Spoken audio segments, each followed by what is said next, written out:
What is up, mortals? Welcome to Season 3 Part 4 of What If Deku Had Venom. Today was officially Izuku's first approved day of his internship under Night Eye. Izuku, Mirio, and Bubble Girl all stood in Night Eye's office. Night Eye himself was sitting in his chair with his hands folded. He looked up at the trio and spoke. He brought up how today they would be doing some patrolling, but they would be split up into groups of two. Izuku and Mirio would be one group. The other would be himself and Bubble Girl. Bubble Girl went on to explain a little further the purpose of this patrol. You see, we are actually in the middle of a secret investigation. Yes, and this investigation is on a small but influential villain group known as the Shy Hasekai. We've been keeping a close eye on that organization for quite a while now, and their current leader, Kai Chisaki, has been making some unusual moves as of late. Their group has experienced quite a fall from their former glory ever since Quirks came into the picture. It seems like Chisaki is trying to bring the organization back to their former glory through reuniting the older villain generations. He's even gotten into contact with the League of Villains, and we fear what these two villain groups could do together.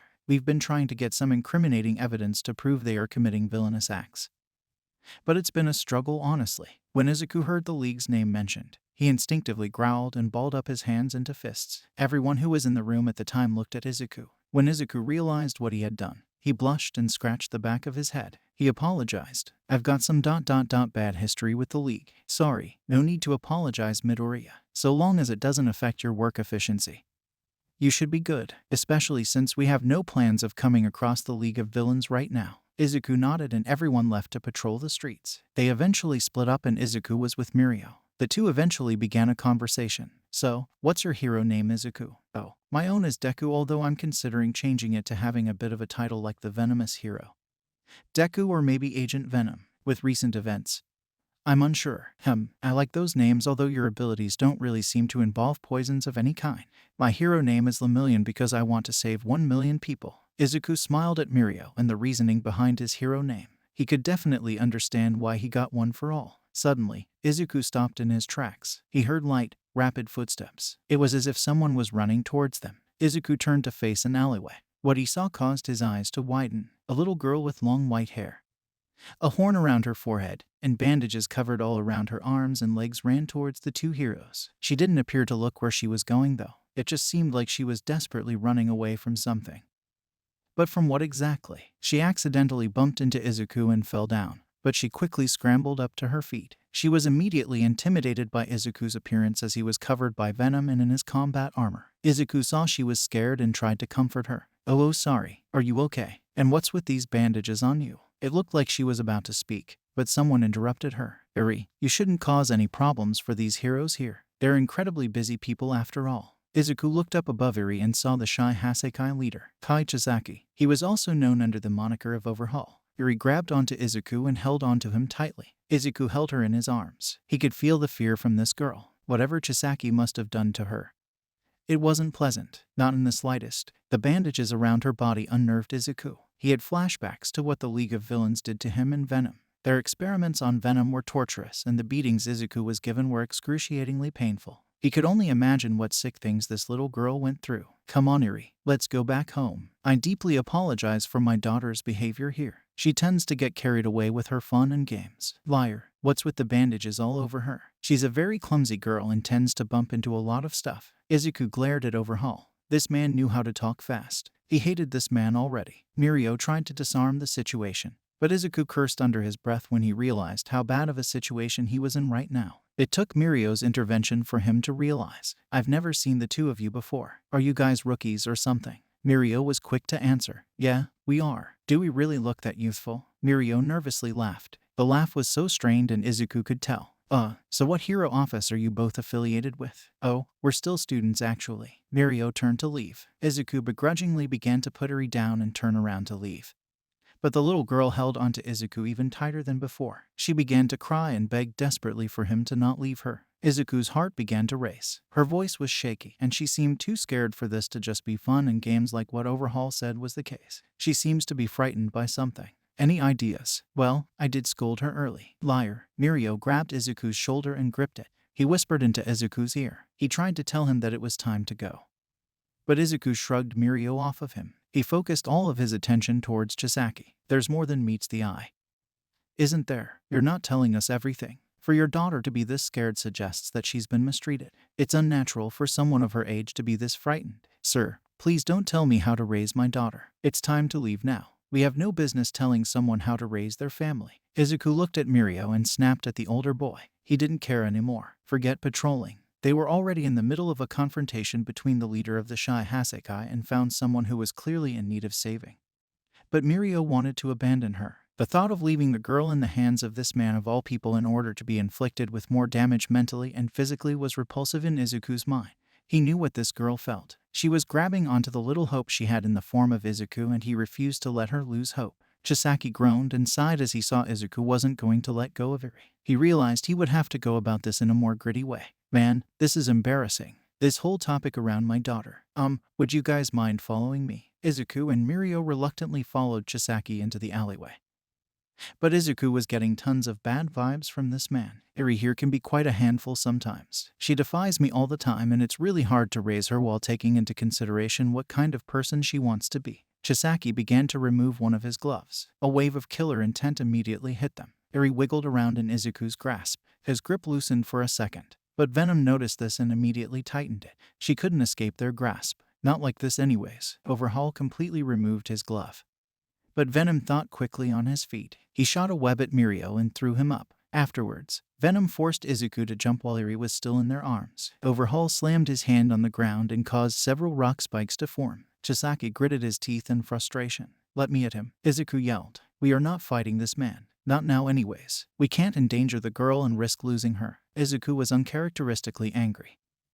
But when he heard Venom's words, he realized they were right. Taking down Chisaki wasn't their goal here. It was to bring Eri back to their base of operations and to be treated for her injuries. Izuku, what do you think you're doing? We are leaving. This man almost killed us if Venom didn't make a split-second decision. Izuku wrapped Eri in Venom's tendrils and strapped the little girl to his chest. He was holding Mirio by a string of his webbing and he began to swing away. Overhaul tried to chase them, but Izuku was able to outpace the man. They were able to successfully evade the man and reunite with Night Eye. Night Eye looked at Izuku and glared at him for making such a hasty decision. The well-dressed hero didn't say anything until they made it back to his agency. There, he reprimanded the green-haired boy. His words were unfiltered when Eri was brought out of the room by Bubble Girl. Do you know what you've just done? You've just compromised the mission. I don't care. What was that? I said I don't care if I may have compromised this mission of yours. Please, tell me what you would have done in that situation. Let her go. Yes, wow, so you'd let her continue to suffer from abuse for a silly mission of yours. Unbelievable. And to think you call yourself a hero. Izuku stormed off. Mirio tried to stop Izuku. But Night Eye told him to let Izuku go. He let his emotions get in the way. But I applaud him for rescuing the girl. I trust that he will learn where he went wrong here and he'll do better for the events to come. Although if he does get out of hand like that again, we may have to strip him of his symbiote. Before we get back into the story, I would like to say that we've got a second channel called Anime Deep Dive. Anime Deep Dive goes over the hard facts of the anime presented. Now, in case you guys didn't know, we have a third channel called We The Celestial Naruto What If. We The Celestial Naruto What If mainly focuses on our Naruto What If series. If you are interested in content like this, please go check the description below or click the eye icon in the top right corner. Now with that out of the way, let's get back into the story. Night Eye muttered out the last part so Mirio didn't hear what he said about Izuku's symbiote. When it came onto Izuku, he tried to calm himself down.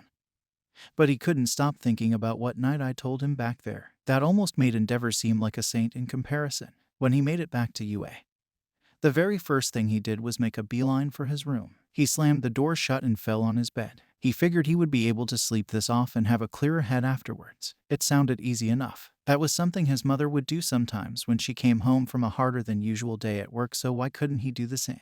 He knew the reason why though. As soon as Izuku fell into his unconscious state, he began dreaming. These weren't good dreams though. All he ever saw in these dreams were him back at the villain hideout. He would remember the stab wounds the girl Toga would inflict upon him. She always mentioned how she liked to see him bleed. The Dabai fellow would use his flames to cauterize Izuku's wounds before he could bleed out. Shigaraki would also delight in emotionally tormenting Izuku. He would turn into All Might, Uraraka, and all of the other people he knew well. It especially hurt when he turned into All Might, as he would continuously berate Izuku, even though he knew it wasn't the real All Might.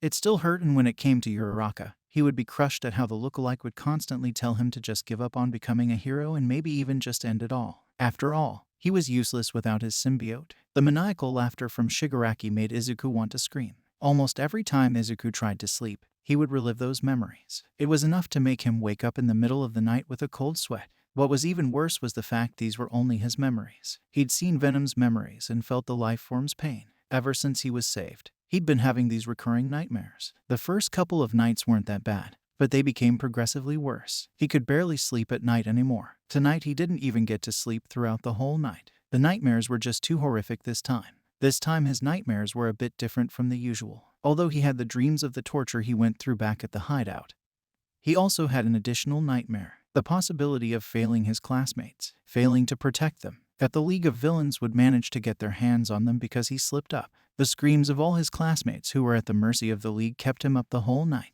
He knew it wasn't real, but it felt far too real for him. These were his inner fears that he tried to keep contained for so long, leaking out now. He tried to keep it together for the next couple of days, but his classmates could tell there was something wrong. Every time they tried to ask him, though, he would say that everything was fine. He knew it wasn't true, though. He could tell they were worried, but he had to be strong. He felt so weak back at the hideout, but never again would he be so defenseless. He had regained his composure over the next couple of days.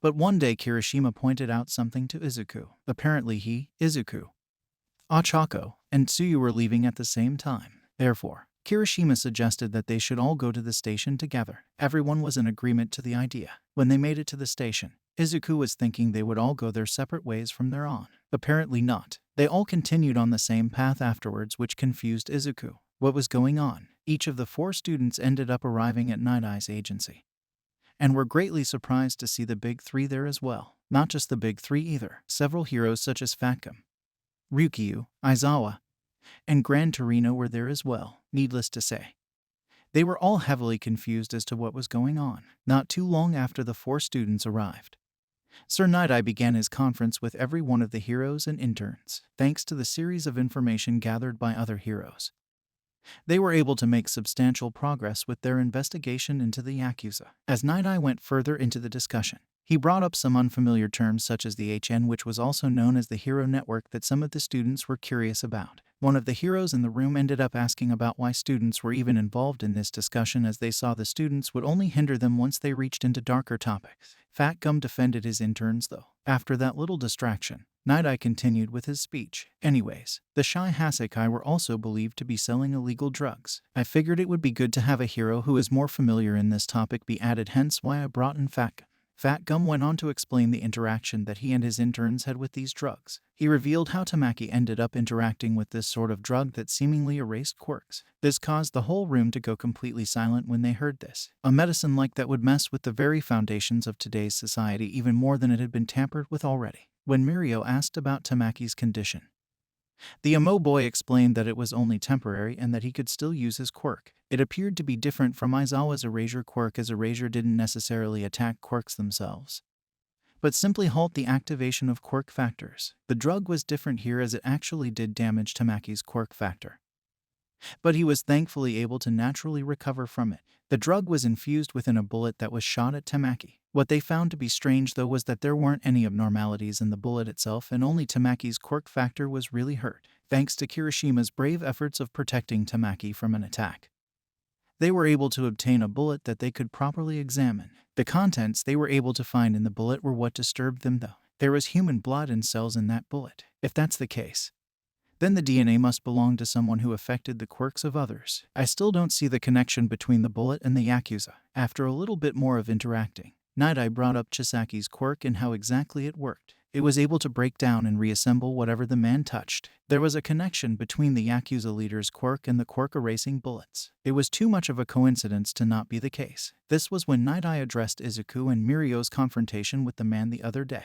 They experienced having to deal with that quirk firsthand, and the reason for it was because of Overhaul's supposed daughter. Some of the heroes were confused at first when they heard this, but Night Eye continued to explain. The girl has no birth certificate, and her details were relatively unknown until the event that happened that day. Thanks to the efforts of Midoriya and Mirio here, they were able to successfully rescue the little girl and effectively put a stop to the mafia leader's production of quirk erasing bullets, since we did a DNA test and found that the DNA in the bullet matched up with Iri's own. Dang, good job kids. You just made this job a whole lot easier. While everything did work out in the end, What Midoriya in particular did was something brash, and I wouldn't condone it in any other situation. In this situation, though, if they followed my procedures, we would have been in a far worse predicament. We planned to raid the Yakuza hideout, and Tsukechi actually brought to us a couple power-ups, you could say, to further increase the success rate of us accomplishing this mission. Sir Night threw a briefcase onto the table and opened it to reveal a couple of test tubes that contained Inkai substances. Izuku immediately knew what they were, but he chose to keep quiet. His shocked face didn't miss the attention of Ochako, though. These are symbiotes, the same thing that Shigaraki and Midoriya actually have ... and the one All For One had. Thankfully, we were able to scoop up that symbiote All For One displayed back there as well, although the damage was already done to All Might by the time the doctors realized what happened. The symbiote was able to hitch a ride with All Might, and it appeared to be trying to heal the man, but his body was far too compromised to heal him quick enough. This was all information I was able to gather from the symbiote itself. Wait, you bonded with one of these dudes, and on top of that there's more of them. We even had one on our side for this whole time, and it's just now I'm learning about this. Rocklock, calm down. As I was saying, I was able to get this information from the symbiote when it bonded with me, although it doesn't appear to be too fond of my personality, at least according to what they said anyways. Now, I was also able to gather that Shigaraki has an organically born symbiote, and it's stronger than the rest physically. It'll be hard to subdue Shigaraki. But this is where the other symbiotes come into play. We were able to pick some of the strongest ones of the group, and the ones with the most unique abilities we would find to be useful in our plans of taking down the two primary heads of the organization. These leaders obviously being Overhaul and Shigaraki. We were able to select hosts for these symbiotes based on their personalities and power display. I called Uraraka and Tsuyu up to the front of the room. He handed both of them symbiotes. Gravity, you will have the symbiote payback, and Froppy, you get Lasher. Sleeper will stay with me until we can find a more suitable host, and Phage will go to Red Riot. Come up here as well. While this was going on, though, Overhaul was facing his own dilemma. Eri was taken away from home, the whole key to his operations. He had put his frustration out on others for a couple days now, but he realized that that wasn't the best way to go about things. He was forced to stop by his right-hand men as he was killing off their army. Chisaki sighed and sat down in his office. He sent out people to track down Eri and bring her back, but they'd all come out empty-handed. Those were the ones he usually killed as well. He was at a loss here. He didn't know what to do. Suddenly, the door opened to reveal some members of Shigaraki's ragtag team of misfits. Emiko, Toga, and Twice, he believed, were their names. Shigaraki had sent them there to work with him for their conjoined project, but that project was now halted. Emiko told Overhaul that he was in big trouble. He didn't understand what the team meant until Shigaraki entered the room in his transformed state. So you lost the key to your little project, eh? Pathetic. I should have known not to work with a buffoon like yourself. Overhaul was beyond frustrated and refused to take any insults from Shigaraki here, even if he was a bit intimidated by that form of his. It meant nothing now. What did you say, you Phil? Overhaul used his quirk to manipulate the terrain in order to get the jump on Shigaraki, but things didn't go according to plan. Again, Shigaraki appeared right in front of Overhaul in a matter of seconds and ripped out the man's heart. It was so fast that the heart was still beating. This was the last thing Overhaul saw before the lights went out for him. Shigaraki turned to the shocked Yakuza members and smiled. This place is under new management. Thank you all for watching the video to the end. Now there are a few more things that I'd like to go over before the video ends. On behalf of We The Celestials, I'd like to thank the writer for this video, as well as the editors for this video. Their details will be in the description. If you're a voice actor, editor, or writer, or you're interested in becoming one of those, go to the Discord that is in the description of this video and hit up the head of one of those areas. We're always looking for members to join us. That's it from us for today's video. So thank you all for watching, and don't forget to hit that subscribe button if you're interested, and hit that like button if you liked the video. Until next time, peace out, mortals. Have an amazing day.